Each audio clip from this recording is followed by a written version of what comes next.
Perikatan Nasional di semua peringkat, hadirin dan hadirat yang saya hormati dan kasih sekalian. Apa khabar semua? Saya Dr. Balachandran datang jauh dari Terengganu hari ini untuk menyampaikan ucapan saya supaya saya dapat melontarkan beberapa soalan untuk kita sama-sama berfikir untuk siapa kita nama undi 19 hari bulan ini di DUN N13 Sempang Jurang. Kita semua tahu bahawa isu yang dimainkan oleh musuh-musuh kita adalah untuk menakutkan Perikatan Nasional dengan PAS. Saya ingin menekankan di sini, saya bersama PAS selama 17 tahun. Bukan 10 tahun atau 5 tahun, 11 tahun. Dan saya daripada klub sehinggalah kita menjadi Dewan Himpunan Pendukung PAS. Dan kalau PAS itu adalah satu parti yang menakutkan, lama saya dah tinggal dah. Saya menjadi suatu simbol ataupun saksi bahawa PAS itu adalah satu parti yang damai, parti yang membawa mesej yang adil, parti yang dapat memberi kita semua suatu suasana untuk mewujudkan masyarakat yang adil, masyarakat yang inklusif dan masyarakat yang bersatu padu. Ramai orang bertanyakan saya juga, sebab saya nak menyentuh pasal PAS hari ini sebab ramai orang dah sentuh pasal benda-benda yang lain, isu-isu yang melibatkan penyelewengan, kezaliman dan sebagainya. Saya nak menyentuh sebagai seorang bukan Islam dalam satu parti Islam dan bagaimana saya yakinkan diri saya untuk memastikan supaya di Malaysia ini, di negara Malaysia ini, kalau kita ingin menyaksikan perpaduan yang betul-betul dalam erti kata yang sebenarnya, Islam wajib memimpin perpaduan di Malaysia. Sebab majoritinya ada orang Melayu Islam yang wajib memimpin. Tapi sebelum itu, orang Melayu sendiri perlu bersatu. Perlu bersatu di bawah naungan Islam supaya orang bukan Islam dapat menikmat keberkatan itu. Ini yang penting untuk kita memahami, sebab kalau tidak, semua orang akan mengatakan bahawa PAS satu parti Islam yang bencikan non-Muslim, PAS yang selalu meletakkan orang non-Muslim dalam suasana ataupun keadaan yang tidak menyenangkan, tidak selesa, dan PAS yang selalu menegakkan Islam tanpa mengira ataupun menghormati agama-agama lain. Ini semua saya perlu sangkal sebab dalam agama Islam sendiri, bila saya mula bersama dengan PAS, saya membuat kajian, bolehkah PAS membawa keadilan? Bolehkah PAS membawa satu politik yang tanpa perkauman? Dan bolehkah PAS menjaga hak orang-orang bukan Islam? Sebab orang Islam sendiri tidak memahami Islam dalam konteks yang sebenarnya. Sebab itu hari ini kita ada banyak atau ramai pemimpin-pemimpin yang tidak mengambil kira perhitungan dosa dan pahala. Mereka tidak tahu membezakan politik dengan agama. Mereka kata politik kena suku, agama kena suku. Semua ini adalah untuk orang-orang yang memang jahil dalam konteks memahami politik agama. Kita tidak boleh pisahkan agama daripada mana-mana keadaan, bukan saja di politik. Pemimpin-pemimpin politik wajar dipandu oleh agama masing-masing, supaya bila mereka dipandu oleh agama, mereka mengambil kira perhitungan dosa dan pahala. Dan bila kita mengambil kira perhitungan dosa dan pahala, kita dapat mempraktikkan apa yang dikatakan prinsip amar ma'ruf nahi munkar, membuat kerja-kerja yang baik dan jauh daripada kejahatan. Ini kita semua nak. Orang bukan Islam nak suasana yang adil, nak politik tanpa perkauman, dan kita nak diberi hak untuk mempraktikkan kebudayaan dan agama kita. Dan PAS adalah satu-satu parti parti politik yang dapat memberi jaminan, bukan daripada konteks perlembagaannya, tetapi dari konteks Al-Quran itu sendiri. So, PAS menjadi memberi kita ruang untuk kita mengenali Islam yang akan memberi kita keadilan, yang akan memberi kita politik tanpa perkauman, yang akan memberi kita hak bukan Islam ini. So orang bukan Islam dan orang Islam di DUN Simpang Jerang ataupun di Parlimen Pula ini harus memahami. Ramai orang bertanyakan pada saya, betul ke Islam itu adil, doktor? Kita nampak banyak statement-statement pemimpin yang begitu tidak menyenangkan. Bagi kita, pemimpin-pemimpin kita adalah manusia. Memang ada kelemahan mereka. Kita sempurnakan kelemahan itu dalam konteks bercakap, berdiskusi, berbincang. Tetapi Islam itu sempurna. Islam itu memang adil untuk semua. Mana jaminan dia? Saya selalu mengatakan, jaminan Islam bahawa Islam itu adil ada di surah Al-Maidah ayat 8. Itu yang memberi saya satu jaminan untuk saya bersama PAS, bersama Islam. Sebab kita semua nak keadilan. Dan keadilan itu datang daripada Quran itu sendiri. Jaminan daripada Quran itu sendiri. Welcome, Wadi. So, jaminan itu bagi saya datang daripada Quran itu sendiri. Iaitu surah Al-Maidah ayat 8. Surah Al-Maidah ayat 8 ini memberi kita jaminan bahawa Islam itu adil. Dia perlu adil untuk kita semua. Saya selalu tidak melupakan ataupun tidak melafazkan surah Al-Maidah ayat 8 di mana-mana ceramah. Sebab saya kena betul-betul menekankan bahawa keadilan itu ada bersama Islam. Surah Al-Maidah ayat 8. Bagi orang-orang bukan Islam dan orang yang Islam, yang saya nak lafazkan ini. Try to understand, fahamkan itu. Wahai orang yang beriman, hendaklah kamu sentiasa menegakkan keadilan dan menerangkan kebenaran demi Allah. Jangan sekali-sekali kebencian kamu terhadap sesuatu kaum itu mendorong kamu melakukan ketidakadilan. Hendaklah kamu laku adil kepada sesiapa jua, kerana sikap adil itu sehampir dengan takwa. Bertakwalah kamu kepada Allah, kerana Allah mengetahui dengan dalam apa yang kamu lakukan. Jaminan daripada Al-Quran untuk keadilan. So bagaimana orang berkata kita ini ekstremis, bagaimana orang kita kata kalau PAS mentadbir sebuah negara, dia akan robohkan tokong, dia akan robohkan kuil dan sebagainya. Ini jaminan. Dan jaminan bahawa kita tidak ada politik perkauman. Surah Hujarat ayat 13. Jaminan daripada Al-Quran sendiri juga. Yang mengatakan kita semua jadikan, wahai manusia, kita semua jadikan laki perempuan berpuak-puak untuk mengenali. Dan yang paling murni di kalangan kita adalah orang yang bertakwa. Tak ada perkauman Melayu, tak ada perkataan Melayu dalam Al-Quran. Ada parti-parti yang kata hidup Melayu, hidup Melayu, hidup Melayu, tak jamin Islam selamat. Kalau hidup Islam, kita semua selamat. Itu pegangan saya bila saya bersama PAS.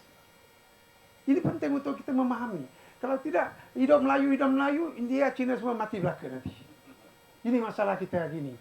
So kita kena, Islam wajib memimpin, Islam wajib menyatu padakan semua kaum.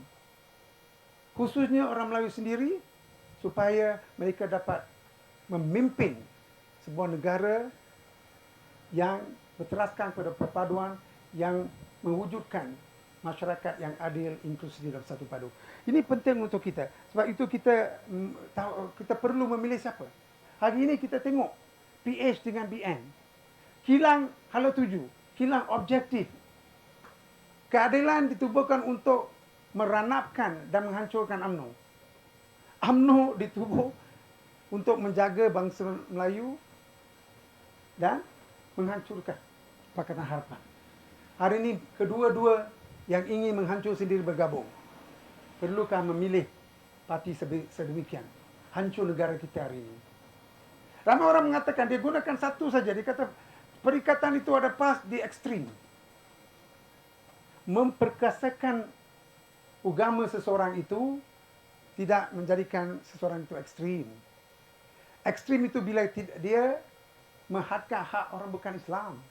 Kita ada di Malaysia ni, semua kita ada. Kita boleh bersekolah, kita boleh buat bisnes, kita boleh bermain, kita boleh pergi ke kuil, pergi ke tokong. Tak ada ekstremisme langsung.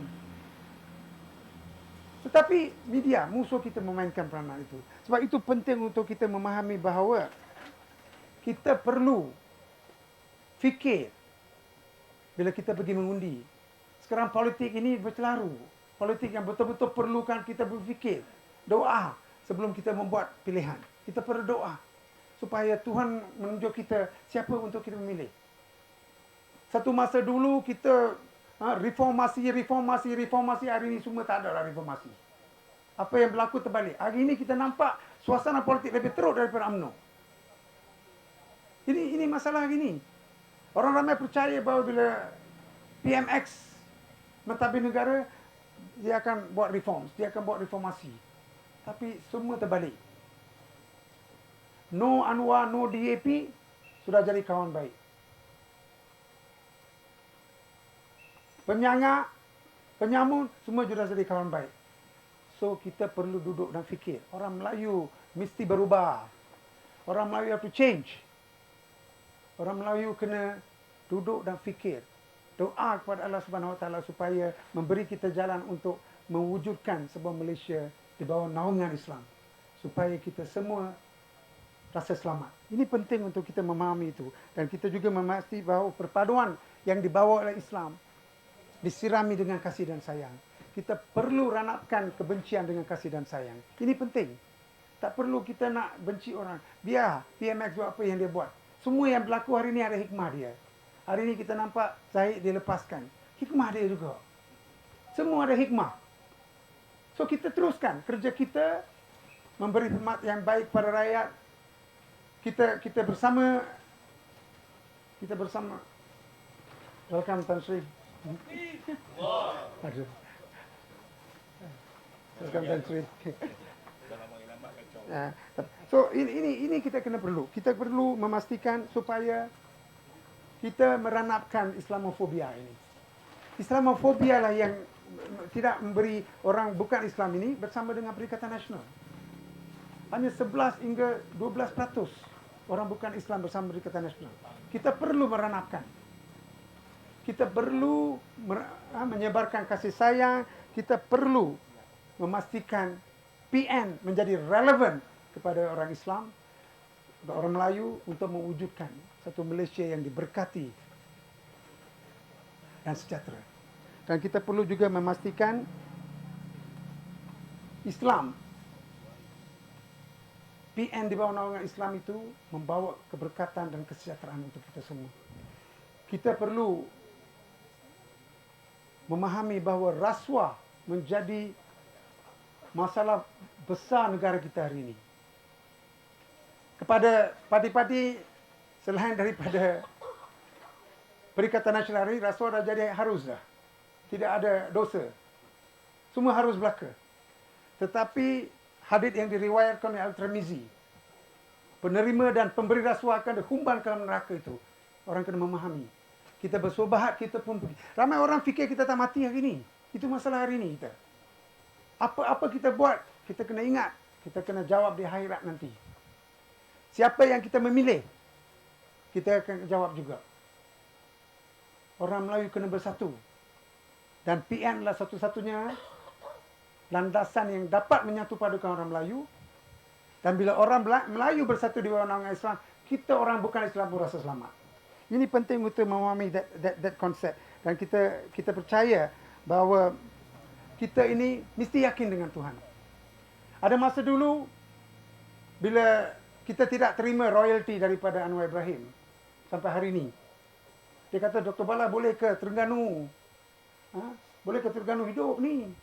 Boleh bayar gaji ke? Kita kena fikir. Yang memberi rezeki itu Allah Subhanahu Wa Taala, bukan Anwar Ibrahim. Ini kita kena faham. Soalan itu sendiri pun menunjukkan betapa jahilnya kita. Dan kita juga memahami bahawa kita tak harus takut pada kemiskinan. Sebab kita adalah hamba kepada Yang Maha Kaya. Konsep ini kita kena memahami. Bila kita memahami konsep dan yakin dengan Allah Subhanahu Wa Taala, kita dapat keberkatan dan keajaiban. Itulah kita buat 32-0 Terengganu hari ini.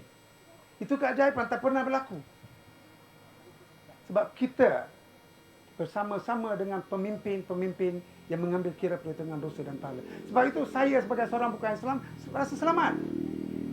Duduk 17 tahun dengan PAS itu bukan satu yang orang kata, kalau lama PAS itu ekstrim, kalau lama PAS itu zalim, saya dah lama tinggal dah. Tapi kita kena memahami.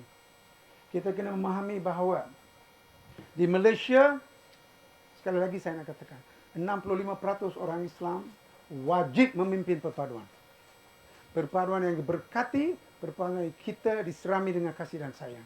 Supaya negara kita hari ini memang teruk dah. Tidak ada sistem perundangan, tidak ada sistem, semua kosong hari ini. Kita kena bawa balik ke pangkal jalan. Perikatan Nasional, satu-satunya parti. So, 9 hari bulan ini, bila kita mengundi, doakan dulu. Pastikan kita undi calon nombor 1. Dr. Mazri di Dun Simpang Jeram. Dr. Mazri bukan sebarang calon-calon orangnya, surgeon, pakar bedah. Orang kata PAS itu semua adalah pemimpin lebay. Salah. PAS tak, lebay-lebay ni tak pandai menguruskan pentadbir negara. Apakah formula bila kita kata pengurusan negara itu? Kita menguruskan kewangan. Bila kita mengambil hari Terengganu 900 juta hutang. Hari ini tinggal 200 juta. Kerajaan yang baik, kerajaan yang dikatakan menguruskan dengan baik adalah kerajaan yang menguruskan kewangan. Lepas itu jadi pembangunan dan sebagainya. Tetapi setiap negeri dia ada dinamik dia sendiri. So kita perlu memahami itu. Saya terharu dengan ucapan Tan Sri Anwar Musa di Negeri Sembilan. Bagaimana Tan Sri dapatkan that calling that say untuk mengasihi. Something yang sampai hari ini cakap betul rumah naik. Sebab kita ni ikhlas. Sebab itu saya sekali lagi memohon bahawa PRK 9 bulan ini orang Melayu wajib menyokong Islam. Wajib menyokong pemimpin yang mengambil kira perhitungan dosa dan pahala. Wajib menyokong Islam yang adil, yang inklusif dan satu padu. Sekali lagi, saya merayu, saya meminta supaya kita doa dan kita akan terus menjadikan dan menghantar mesej kepada orang di sana bahawa the time has come untuk dia berubah atau kita akan ubahkan situasi ini. Boleh? Okey, sekian, terima kasih. Perikatan? Perikatan? Perikatan? Sekian, terima kasih. Thank you so much.